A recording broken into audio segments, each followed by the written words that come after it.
Halo teman-teman sekalian, salam sukses, salam LPK Daruma. Nah, untuk video ini kita akan menjelaskan kembali bagaimana cara dan biaya untuk proses agar bisa kerja ke Jepang. Berhubung karena dari Jepang juga ada peraturan terbaru, sehingga kita juga mengupdate informasi-informasi. Nah, pertama kita jelaskan dulu program ke Jepang melalui Daruma. Pertama, ada magang kerja atau disebut Ginoji Susei. Nah, kedua, TG, Tokutei Gino atau visa kerja. Ketiga, engineering yang lulusan D3 atau S1 teknik. Oke. Yang pertama, magang. Nah, magang ini sering disebut oleh peserta-peserta kita itu jalur tol. Kenapa? Karena magang itu tanpa sertifikat, namun sudah bisa diberangkatkan kerja ke Jepang. Ya, tetapi bukan berarti tidak bisa bahasa Jepang, ya. Harus bisa bahasa Jepang tapi tanpa sertifikat, minimal bab 25. Ya, bidang kerja itu kebanyakan di lapangan, ada yang kerja berat, ada yang sedang. Boleh milih job nggak? Ya boleh, silahkan. Tetapi kalau kita milih, otomatis konsekuensinya waktu. Kenapa disebut konsekuensinya waktu? Jadi contoh nih, saya maunya pengelasan. Nah, kita nggak bisa tentukan kapan pengelasan itu datang. Tetapi kalau misalnya si A maunya pengelasan, ya silahkan ditunggu. Nah, kira-kira begitu ya. Nah, ke Jepang itu magang kerja itu ada dua jenis, guys. Yang pertama IM. IM itu negeri. Negeri artinya diadakan seleksinya oleh Depnaker atau Disnaker.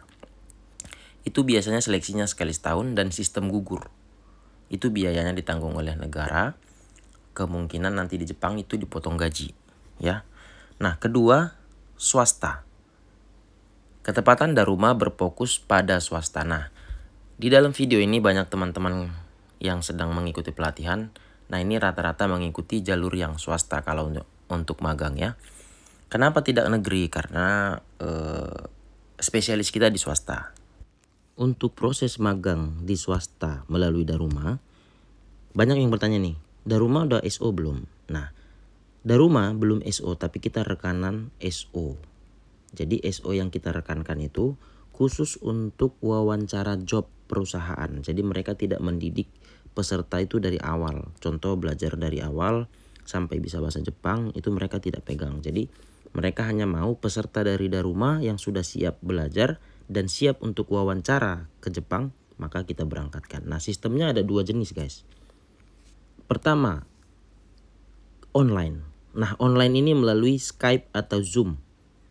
Sistemnya setelah lulus interview atau pra-interview sehingga diberangkatkan ke pusat. Jadi dari 10 orang yang di pra-interview misalnya yang lulus hanya 5. Berarti yang 5 ini yang boleh berangkat ke pusat. Yang 5-nya lagi dipersiapkan dulu supaya nanti ketika dia sudah sampai di pusat itu bukan lagi untuk belajar tetapi untuk wawancara job perusahaan.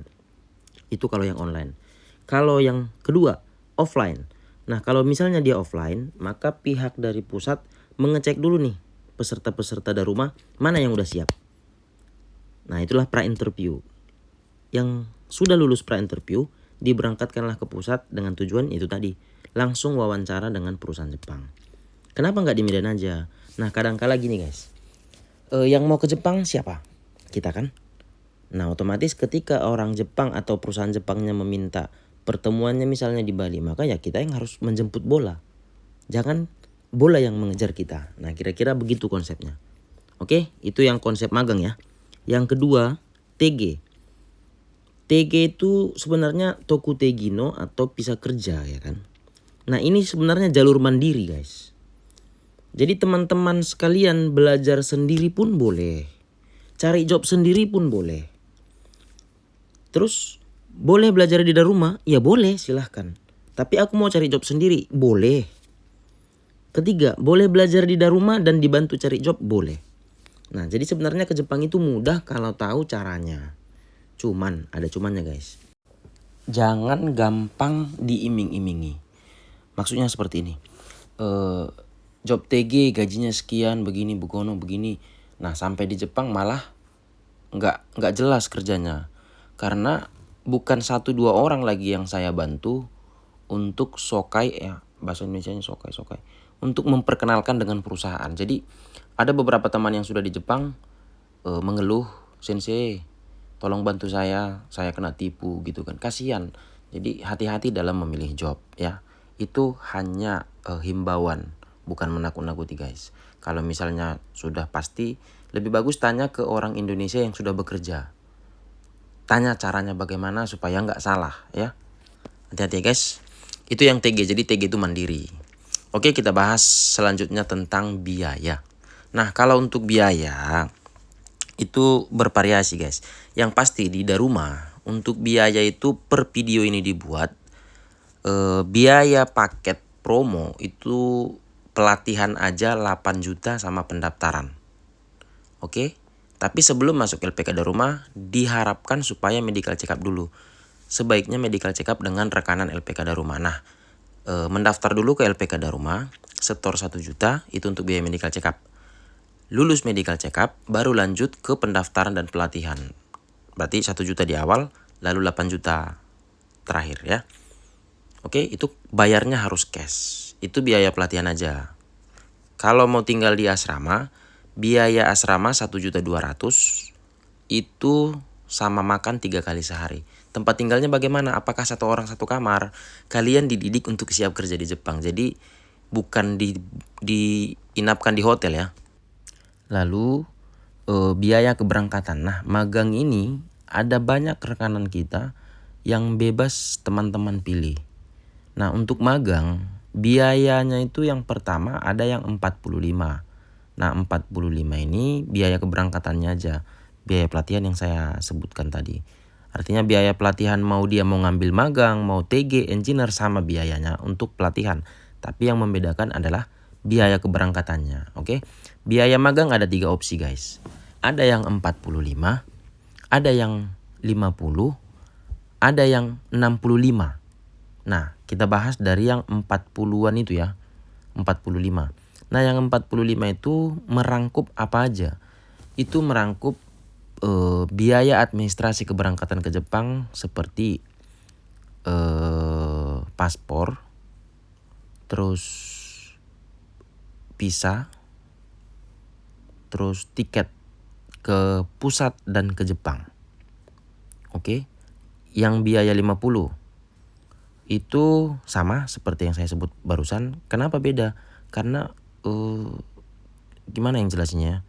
Memang dia mintanya harganya segitu gitu loh. Karena beda perusahaan kan beda aturan. Nah, itu sebabnya guys. Terus kenapa ada yang 65? Nah, yang 65 ini agak spesial.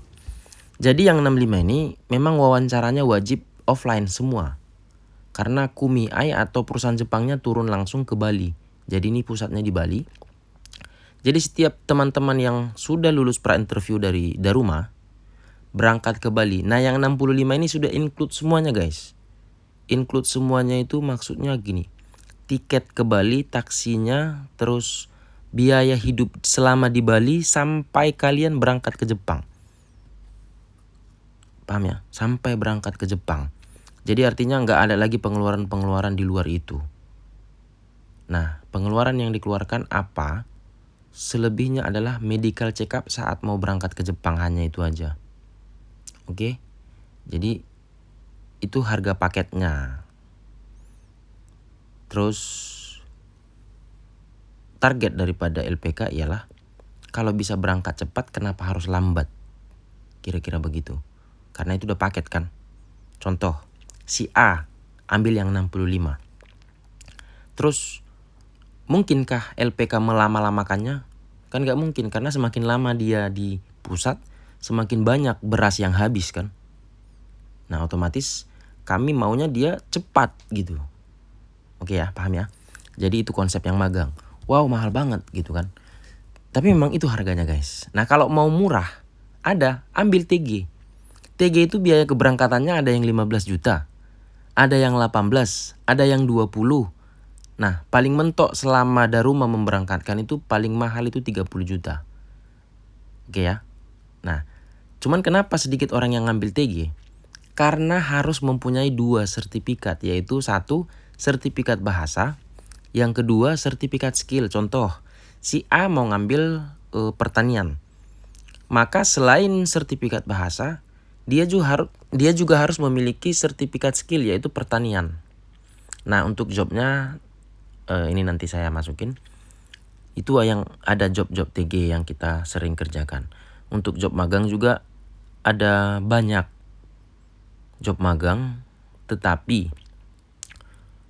kalau mau milih konsekuensinya waktu ya. Nah, hanya itu aja sih. Terus apalagi yang sering dipertanyakannya.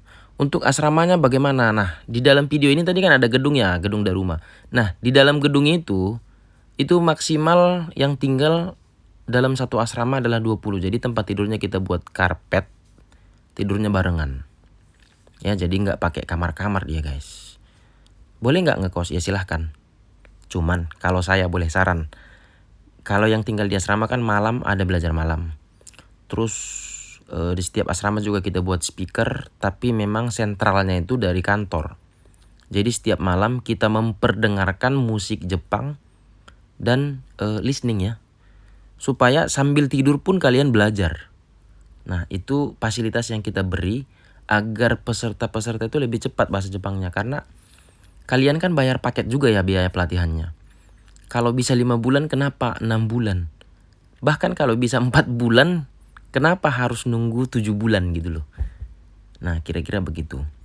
Oke guys ya. Terus untuk syarat-syaratnya apa aja? Kalau untuk syarat nanti akan saya masukin juga di dalam video. Untuk tinggi badan persyaratan umum ya guys. Minimal cewek 145. Pria 155. Tapi kalau teman-teman sekalian maunya magang itu minimal lah 160. Lah terus yang 155 gimana? Ya silahkan ambil Tokutegino. Karena Tokutegino karena jalur mandiri, ya mungkin itu akan dipertanyakan saat wawancara guys. Terus untuk usia, pria 18 sampai 33 tahun. Sebenarnya 35 masih boleh, tapi itu yang sudah ready bahasa Jepang ya. Terus tidak bertindik, tidak bertato, dan tidak pernah patah tulang. Kalau sudah ada tato gimana? Hapus. Kalau sudah bertindik, ya kalau boleh jangan lagi pakai tindiknya biar ketutup. Kalau yang patah tulang, karena di Jepang itu dingin, agak rentan sih guys. Jadi lebih bagus nggak usah, gitu ya. Terus untuk wanita juga sama. Terus untuk berat badannya proporsional ya. Maksudnya proporsional itu gini. Contoh saya tingginya 165. Berat badan yang proporsional itu gimana? Ya dikurangkan 100. Kira-kira begitu. Terus tidak cacat fisik. Mohon maaf bagi yang ini. Terus sehat jasmani dan rohani. Terus tidak buta warna. Nah untuk pendidikan guys, itu minimal tamat SMA. Jadi ijazah dibutuhkan ya, ijazah SD, SMP, SMA, paket C juga boleh. Nah kalau teman-teman tidak ada paket C atau tidak ada ijazah SMA bisa kita bantu. Oke guys, terus apa lagi? Jam belajarnya bagaimana? Jam belajarnya itu hari Senin sampai Jumat full dari jam 9 sampai jam 16.00. Di hari Sabtu setengah hari. Target belajarnya berapa lama? Nah kalau target belajar itu dari Daruma sendiri 6 bulan. Ya targetnya. Tetapi kembali kepada peserta. Semakin cepat kalian berbahasa Jepang, semakin cepat ikut antrian job. Oke ya, syarat untuk mendaftar apa aja? Ya silahkan bawa aja semua dokumen seperti ijazah mulai dari SD, SMP, SMA. Terus pas foto 3x4 1 lembar berjas, latar putih berdasi hitam ya. Terus akte lahir KTP KK dibawa. Terus untuk medical check up itu nanti akan kita sebutkan. Oke, kira-kira itu aja sepertinya ya. Untuk job cewek itu kebanyakan apa katanya kan? Sebenarnya kalau cewek, kalau di magang itu lebih banyak. Pabrik ada, tapi jarang. Tapi lebih banyak itu perawat lansia. Nah ini saya jelaskan juga ya. Perawat lansia itu banyak orang berpikir home care ya. Kalau di Jepang nggak ada home care guys. Jadi perawat lansia pun dia di Jepang itu di rumah sakit, khusus rumah sakit lansia. Jadi jangan sampai salah paham ya. Nah perawat lansia ini ada 2 jenis ya. Visa itu kan berbeda ya. Ada visa magang, ada visa TG. Nah kalau magang yang khusus cewek ini perawat lansia itu wajib memiliki N4. N4 setara, boleh JLPT, boleh NATES, boleh JTES. Tapi kalau TG itu syarat mutlak harus punya GFT dan SSW. Oke guys, nah sensei di rumah itu kalau mau ngambil TG yang dipelajari apa aja? Sebenarnya yang dipelajari itu hanya JFT-nya doang, SSW-nya mandiri. Ya, karena SSW itu modulnya kan di Prometric ada. Silahkan dicari di Prometric. Terus apa lagi? Untuk gaji di Jepang itu biasanya berapa? Nah, kita nggak usah muluk-muluk guys, karena saya nggak boleh janji-janji manis ya, karena gaji itu kan yang ngasih perusahaan dan lemburan itu haknya perusahaan. Gaji yang biasa itu adalah 12 ke 15 juta itu gaji pokok. Di luar lemburan dan di luar masuk malam. Jadi kalaupun ada yang bilang gaji sampai 30 juta itu bullshit. Ya. Ya memang bisa tembus tapi kalau banyak lemburan. Kira-kira begitu ya guys. Salam sukses untuk semua teman-teman. Jika ingin mau ke Jepang ya silahkan merapat ya. Sedikit lagi guys. Kelupaan tentang dana talangan. Nah, arti dana talangan itu seperti ini. Itu adalah dana pinjaman. Jadi ini contoh ya. Anggap biayanya tadi 60. Maka teman-teman wajib mempersiapkan biaya di awal itu, yang biaya keberangkatan, 30 juta setelah lulus interview atau pra-interview. Nah 30 jutanya yang terakhir, itu boleh kalian bayar setelah kalian kerja di Jepang. Oke ya, paham ya? Setelah kalian kerja di Jepang. Cara bayarnya gimana? Sistem cicil. Cicilnya itu bebas, mau 6 bulan, mau 1 tahun, bebas ya. Ada bunga? Ada. Nanti akan dijelaskan di kantor ataupun via WA. Oke, salam sukses semuanya. Thank you.